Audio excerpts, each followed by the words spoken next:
नमस्कार, खबरों का दंगल में आप सभी का स्वागत है और आपके साथ मैं हूं आयुषी नेगी।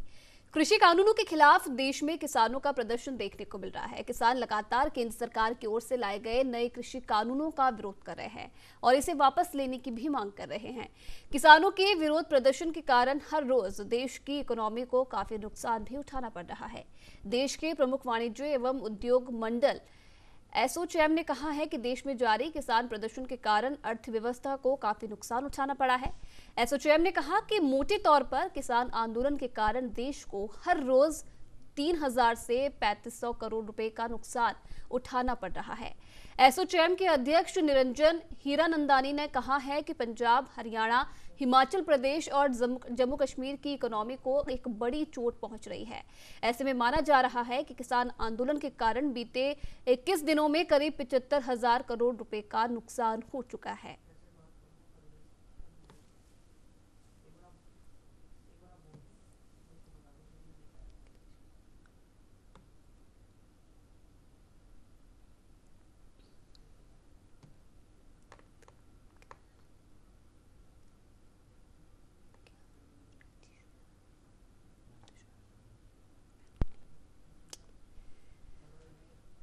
तो इसी खबर पर ज्यादा बातचीत के लिए राजेश्वर परौली हमारे साथ यहाँ पर जुड़ रहे हैं, अर्थशास्त्री हैं ये। राजेश्वर जी, बहुत बहुत स्वागत है आपका न्यूज इंडिया में। धन्यवाद है जी राजेश्वर जी, जिस तरीके से अगर देश की अर्थव्यवस्था की हम बात करें तो लगातार कोई सुधार इसमें नहीं देखने को मिल रहा है। देश में कई ऐसी चीजें चल रही है जिनका असर साफ तौर पर अर्थव्यवस्था पर पड़ा है, चाहे हम लॉकडाउन की बात करें या फिर अब किसान आंदोलन की बात करें। क्या कुछ आपको लगता है कितना प्रभाव आखिरकार किसान आंदोलन ने अर्थव्यवस्था पर डाला है? देखिए, तो फिगर ही आ रही है करीब 3-3.5 करोड़ रुपए पर डे का नुकसान हो रहा है, जो एसोचैम के चेयरमैन और दूसरे लोग बोल रहे हैं। लेकिन ये तो डायरेक्ट नुकसान हो रहा है, मुझे ऐसा लगता है इससे ज्यादा, लगभग 10,000 करोड़ रुपए पर डे, क्योंकि इसमें एक तो डायरेक्ट कमर्शियल नुकसान हो रहा है, एक इनडायरेक्ट नुकसान हो रहा है। जो टोटल ओवरऑल सेंटिमेंट्स है वो भी डाउन हो जाते हैं जी। सेंटिमेंट इस टाइम काफी डाउन है। लोगों को लगता है ये जो भी है किसान आंदोलन, ये सेटल हो जाना चाहिए, चाहे गवर्नमेंट के लेवल पे हो चाहे उनके लोगों पे, चाहे दोनों मिलजुल के करें। अगर ये सेटल नहीं होगा तो इसका इम्पैक्ट सब जगह पे आएगा। किसान जो उत्पादन है, किसान अल्टीमेटली जो है, माना जाता है कि हम एग्रीकल्चर बेस्ड कंट्री हैं। लगभग 60-70% जो हमारा इकोनॉमी कहीं ना कहीं से एग्रीकल्चर से प्रभावित होती है। या वो मजदूर लगते हो, क्योंकि हम एक चीज अभी देख रहे हैं, हमारे जो उसके साथ जो मजदूर लगते हैं उनकी भी होती है। एग्रीकल्चर जो प्रोड्यूस बेचते हैं उनका भी उससे नुकसान होता है। और उस पर जो डिपेंडेंसी होती है जिन लोगों की, जो उससे खरीदते हैं उन चीजों को, उनके भी दाम लगातार महंगे हो रहे हैं। अब सब्जियों के दाम भी लगभग दुगने के करीब पहुंच चुके हैं जी। तो एक कॉमन आदमी की भी जेब पे डायरेक्ट इम्पैक्ट आ रहा है जी। आर्थिक नुकसान इसका काफी अधिक हो रहा है। जो एस्टिमेट एसोचैम के लोग कर रहे हैं, जो मेरा व्यक्तिगत एस्टिमेट है, वो करीब 10,000 रुपए से 15,000 करोड़ रुपए पर डे का नुकसान होने लगा, जिसका ओवरऑल इम्पैक्ट आर्थिक जगत पे बहुत बुरा आने वाला है। क्या कुछ लगता है राजेश्वर जी, देखिए जिस तरीके से लगातार अर्थव्यवस्था पर असर कहीं ना कहीं सब चीजों का पड़ रहा है, क्या कुछ सरकार की तरफ से प्रयास किए जा सकते हैं कि इसमें सुधार आए, ना कि लगातार अर्थव्यवस्था गिरती जाए? क्या कुछ कर सकते हैं सरकार इसके लिए? सबसे पहले सरकार ये कर सकती है, किसान के साथ समझौता, किसानों के साथ समझौता करे।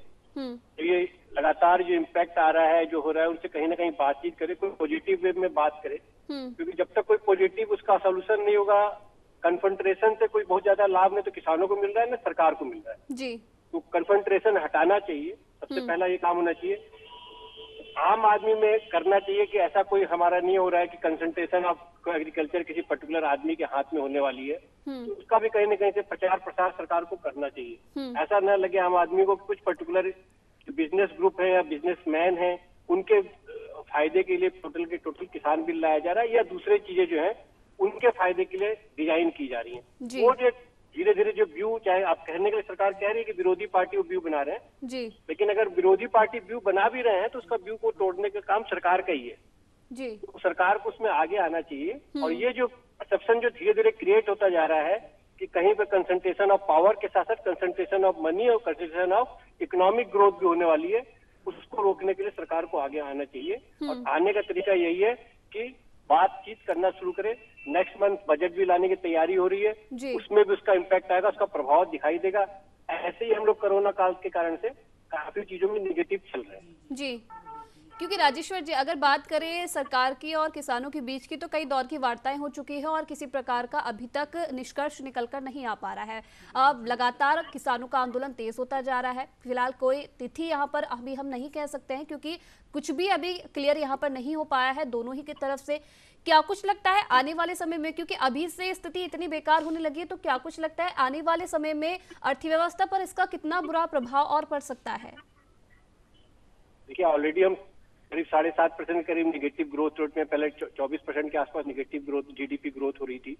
अगर यही हाल रहा तो हम वापस 7.5% निगेटिव ग्रोथ से कहीं ऐसा ना कि हम स्लिप हो जाए, हमारी फिर निगेटिव ग्रोथ, तो हम कहीं ऐसा ना कि 15% निगेटिव ग्रोथ रेट पे वापस आ जाए, क्योंकि इससे सेंटिमेंट भी डाउन हो रहे हैं। बात ये नहीं कि डायरेक्ट इम्पैक्ट क्या आ रहा है, इनडायरेक्ट इम्पैक्ट आ रहा है। इनडायरेक्ट इम्पैक्ट जो सेंटिमेंट डाउन होते हैं, उसका इम्पैक्ट लॉन्ग टर्म में बहुत बुरा आता है।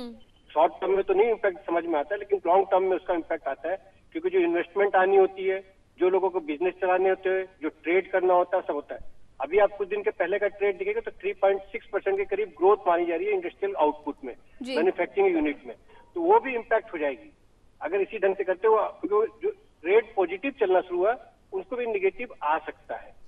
उसमें कहीं ना कहीं से सरकार को ही पॉजिटिव स्टेप लेना पड़ेगा, क्योंकि सरकार ही अल्टीमेटली उसके लिए जो मतलब सक्षम है या जो कर सकती है, सरकार ही कर सकती है। जो किसान से रिलेटेड इशूज हैं, वो किसान को भी वो सरकार ही मना सकती है, और भी जो कंप्लेंट्स हैं, इनकम्प्लेंस जो हो रही हैं, उसको भी कहीं ना कहीं सरकार ही दूर कर सकती है।